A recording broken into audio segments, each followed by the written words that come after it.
नमस्कार, आप देख रहे हैं एनएमएफ न्यूज। आपके साथ मैं हूं नम्रता चौधरी। 22 अप्रैल का दिन भला कौन भूल सकता है। दोपहर 2 बजे के आसपास जिस तरीके से आतंकियों ने हमला किया, निहत्थे सैलानियों पर धर्म पूछ पूछ कर उनको मारा, उसके बाद से पूरे देश में आक्रोश है।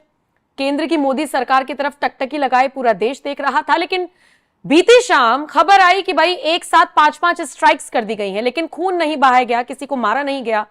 ये प्यास की जंग आप इसे कह सकते हैं, या हर तरीके से चोट देने की कोशिश सरकार की तरफ से की गई है। वो अलग बात है कि अभी भी मांग उठ रही है कि नहीं नहीं, ईंट का जवाब पत्थर से दिया जाना चाहिए। मैं पंकज जी आपसे समझना चाहूंगी कि कोई एयर स्ट्राइक नहीं, कोई और स्ट्राइक नहीं, लेकिन हां, वाटर स्ट्राइक ये टर्म जरूर सोशल मीडिया पर इस वक्त भाग रहा है। दूसरी तरफ ये क्यों कहा जा रहा है कि अब समुद्र से वॉर होगा? ये आईएनएस विक्रांत की कौन सी हलचल हुई है? नहीं, एक सैटेलाइट इमेज आया है। वो एक डी-ट्रेस्फा एक ऑर्गेनाइजेशन है, डेमियन साइमन नाम के उसके जो शख्स हैं, वो दुनिया भर में जो डिफेंस से जुड़ी मूवमेंट्स होती है उसको ट्रैक करते हैं वो। और उन्होंने सैटेलाइट इमेजेस के आधार पे ये खबर लीक की है कि जो आईएनएस विक्रांत है, जो नेवी का जो एयरक्राफ्ट कैरियर है, वो अपने पोर्ट को छोड़ चुका है और वो अरबियन सी में जाके वो कहीं पे उसको एस्टेब्लिश किया जा रहा है। अब ये उन्होंने दावा किया है और उन्होंने कुछ सैटेलाइट इमेजेस वगैरह दिखाए हैं। इसके बाद से एक और बड़ी खबर यह है कि पाकिस्तान ने नोटैम इशू किया है। नोटैम मतलब डिफेंस के लैंग्वेज में बोल सकते हैं कि नोटिफिकेशन। जब भी आप कोई मिसाइल टेस्ट कर रहे होते हैं या इस तरह का कोई परीक्षण कर रहे होते हैं ना, तो आपको एक नोटिफिकेशन देना होता है आसपास के देशों को। तो उसने इशू कर दिया है और इसके तहत पाकिस्तान जो है अपने ईस्ट से वेस्ट की ओर मिसाइल दाग रहा है। मतलब वो टेस्ट कर रहा है मिसाइल का, और उसके मिसाइल का जो टेस्टिंग फील्ड है, जो एरिया है, वो वहीं पे है जहां पे आईएनएस विक्रांत को जाके लगाया है भारत ने, जो पार्क किया है अरबियन सी में। तो ये दावा है उनका, और वो उनका दावा काफी क्रेडिबल माना जाता है इस मामले में। उनका ये कहना है कि जो उन्होंने दावा किया, उनका कहना है कि अभी जेडी वेंस जब तक भारत में है तब तक भारत कोई बहुत बड़ा स्टेप नहीं उठाने जा रहा है, क्योंकि इसके ग्लोबल रिपरकशंस होंगे। लेकिन इंतजार किया जा रहा है कि जेडी वेंस यहां से उठ जाएं। जैसे ही वो थर्सडे यानी आज उनका जो प्लेन है भारत के जमीन को छोड़ेगा, उसके बाद भारत एक्चुअल क्या करने वाला है उसके बारे में पता चलेगा। अभी तो सिंधु नदी का पानी रोकना, या फिर पाकिस्तानियों को यहां से 48 घंटे के अंदर छोड़ के जाने को कहना, या किसी भी पाकिस्तानी को यहां कोई किस तरह का वीजा नहीं दिया जाएगा, या फिर उच्चायुक्त बंद कर देना, ये सब इनिशियल मेजर्स हैं। ऐसा नहीं है कि भारत ने बस इतना करके छोड़ देना है, छोड़ना नहीं है इनको। उसके बाद की प्लानिंग चल रही है। और चूंकि देखिए अमेरिका के उपराष्ट्रपति यहां है तो उसके अलग इंपैक्ट होंगे, इसलिए चुपचाप है भारत कि एक बार जाने दो, सब अपने अपने जगह पे सेटल हो जाएंगे। और सबसे महत्वपूर्ण बात यह है कि भारत के डिप्लोमेटिक मिशंस जितने देशों में हैं, जो महत्वपूर्ण देश, उनको एक्टिवेट कर दिया गया है। उनको यह कहा गया है कि आप हमारा पॉइंट ऑफ व्यू जो है दुनिया के सभी देशों को बताओ, उनकी सरकारों को बताओ कि भारत के साथ क्या हुआ है। और उसके बाद जब कन्विंस हो जाए, क्योंकि चारों तरफ से सपोर्ट इंडिया को मिल रहा है, और उस चीज का इंतजार कर रहा है जब हमारा सपोर्ट बेस थोड़ा स्वेल कर जाएगा, जब दुनिया को यह कन्विंस हो जाए कि भारत के साथ गलत हुआ है, तब भारत ये कार्रवाई करेगा। बहुत ज्यादा दिन नहीं लगेंगे, 2, 4, 5 दिन, 7 दिन, 10 दिन, जो भी तैयारियों के लिए जो समय चाहिए। देखिए ऐसे तो जाके उधर से हमला हुआ इधर से मार देंगे, ऐसा तो नहीं है ना। तैयारियां करनी पड़ती है उसके लिए। और पाकिस्तान को हल्के मत लीजिए, वो अलर्ट है। कल की खबर पाकिस्तानी मीडिया में ये खबर चल रही है प्रोमिनेंटली कि मियांवाली जो उनका जो एयर बेस है उसको हाई अलर्ट पे रखा गया।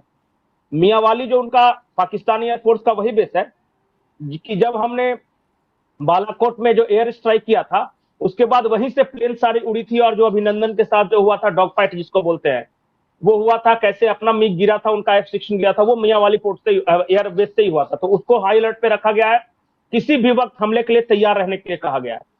दूसरा, जो कराची बंदरगाह है उसको हाई अलर्ट पे रखा गया है। तो पाकिस्तान अपनी तरफ से पूरी तरह तैयार है। जो बॉर्डर के किनारे जितने भी आतंकियों के जो बेस कैंप थे, उनको सबको खाली करा दिया गया है। पाकिस्तान जो DGISPR के अनुसार कल मैं उनका देख रहा था, उन्होंने कहा कि पाकिस्तान किसी भी क्षण युद्ध के लिए तैयार है, तो वो तैयार है, इसलिए हमें बहुत फूक फूक के कदम रखना है। कल को जाके अगर किसी ऑपरेशन में थोड़ा सा भी मिस्टेक होता है, थोड़ी सी चूक हो जाती है, तो अपने ही देश के लोग अपनी ही सरकार पे सवाल उठाएंगे, ये क्या हो गया, आप तो गए थे मारने, खुद पीट के चले आए थे। इसलिए हर तरह से तैयारी की जा रही है, देखा जा रहा है कि क्या क्या प्रोबेबिलिटी है।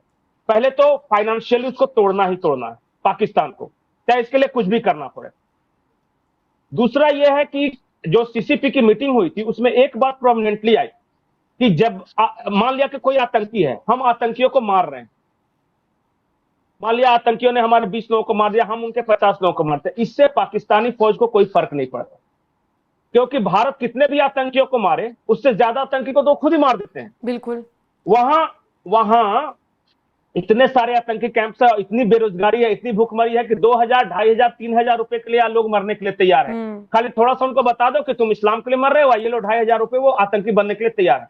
तो इससे पाकिस्तान को, पाकिस्तानी एस्टेब्लिशमेंट को फर्क नहीं पड़ने वाला।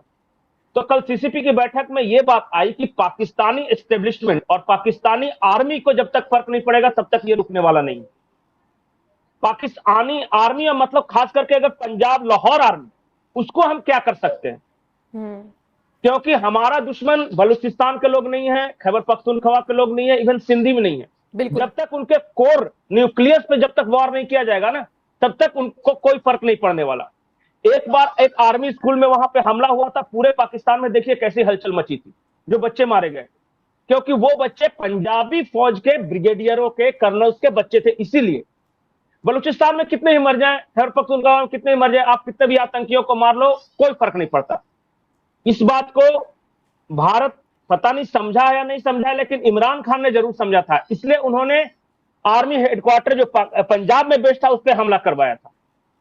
तो कल की जो बातचीत थी वो कहा कि हमें पंजाबी कर्नल्स, उनको सबक सिखाना है, क्योंकि बाकी पाकिस्तान में कोई इस तरह का है नहीं, इनको कैसे, तो उस पर जो स्ट्रेटजी तैयार हो रही है। खैर जो भी होगा वो अभी क्या करेंगे भारत के लोग, भारत की सेना क्या करेगी, वो सक्षम है, वो अपने तरीके से काम करेगी। फिलहाल जो ये खबर जो थी कि सैटेलाइट इमेजेस है, ये प्रिकॉशनरी है, क्योंकि पाकिस्तान ने हाई अलर्ट पे रखा है, तो हमारा भी ये कर्तव्य है कि हम भी हाई अलर्ट पे वॉर रेडी रखें अपनी नेवी को, इसलिए ये वहां का मूवमेंट किया गया है। या फिर हमारे जो एयरफोर्स के जो जवान जो अलर्ट पे है, वो इसलिए अलर्ट पे है क्योंकि पाकिस्तान जो मियांवाली एयरबेस के लोग हैं और जो उनको अलर्ट पे रखा गया। तो ये प्रिकॉशंस है दोनों तरफ से, इसलिए ऐसा मत समझिए कि भारत हमला करने वाला है समंदर के रास्ते वगैरह, और भारत जो करेगा ना वो किसी को पता नहीं चलेगा। जब हो जाता है तो अगले दिन भारतीय फौज बताती है कि क्या होने वाला है। इंतजार कीजिए, इतना यकीन रखिए कि भारत जो करेगा वो असरदार होगा। भारत जो करे होगा वो पाकिस्तान के नाभि पे वार करेगा इस बार। वो ऐसा नहीं कि हम आतंकियों को मारने वाले, उनको तो हम जब दिल चाहे तब हमारे अज्ञात बंदूकधारी ठोक सकते हैं। अभी अभी जिस शख्स का नाम आया था सैफुल्लाह कैसूरी, वो डिप्टी कमांडर है लश्कर तैयबा का, वो रो रहा था लिटरली, वो आंख में आंसू भर के बोल रहा था कि हमें मत दोषी ठहराओ, हमने नहीं किया है, से माफ कर दो, दुनिया के लोगों भारत का साथ मत दो, यही सब कर रहा था। वो लिटरली देखिए कुछ किया नहीं है भारत, लेकिन पहले ही वो डर के मारे जो बोलते हैं ना लिटरली लगा है वो, तो वो हमारे लिए इशू नहीं है। उसको तो जिस दिन चाहे उस दिन हम जाकर ठोक देंगे। हमारा इशू है पंजाबी कोर कमांडर्स आर्मी के, और ये जनरल आसिफ मुनीर के बारे में वहां के एक्स आर्मी चीफ ने कहा है कि ये आदमी जिहादी मानसिकता का है। जिस दिन पाकिस्तान की अर्थव्यवस्था थोड़ी बहुत संभली ना, उस दिन आपके ये कश्मीर में ये कहर मचा देगा। इसकी जहनियत ऐसी है। ठीक, ये खुद वहां के जो इससे पहले के जो आर्मी चीफ है उन्होंने कहा। तो आसिफ मुनीर के जब तक इंटरेस्ट में हमला नहीं हो, जब तक पाकिस्तान के पंजाबी ब्रिगेडियरों कर्नलों के इंटरेस्ट पे हमला नहीं होगा, तब तक ये रुकने वाला नहीं है। और जिस दिन उनकी बर्बादी शुरू हो जाएगी, देखेगा भारत में अपने आप शांति हो जाएगी। ठीक है, तो आईएनएस विक्रांत की हलचल कैसे हुई, कौन सी वो तस्वीरें हैं और क्या इसके मायने हैं, ये समझने की कोशिश की। लेकिन हाँ, इतना जरूर पंकज जी आपने बिल्कुल ठीक कहा कि सेना जो करेगी या सरकार जो करेगी वो ऐसे हो हल्ला मचाकर नहीं करेगी। जो भी होगा बहुत कॉन्फिडेंशियल होगा और नेक्स्ट डे हमें पता चलेगा। इंतजार है, क्योंकि देशवासी इसी उम्मीद में है कि भाई और बड़ा एक्शन फिलहाल लिया जाना चाहिए। शुक्रिया मेरे साथ जुड़ने के लिए, ये जानकारी दर्शकों तक पहुंचाने के लिए। बाकी आप इस खबर को लेकर क्या राय रखते हैं जरूर बताएं। नमस्कार।